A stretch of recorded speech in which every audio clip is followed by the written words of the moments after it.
ഒരു ഗദ്ഗതം പോലെ അനുഭൂതിയിൽ കുഴിയുന്ന കുളിരോർമ നീ.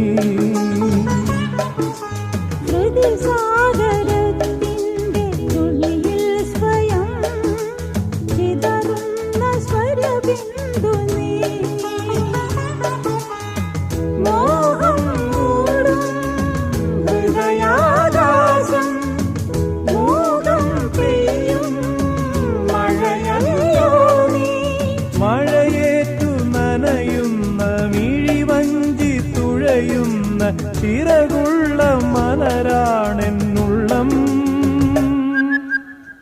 കൊഞ്ചി കരയല്ല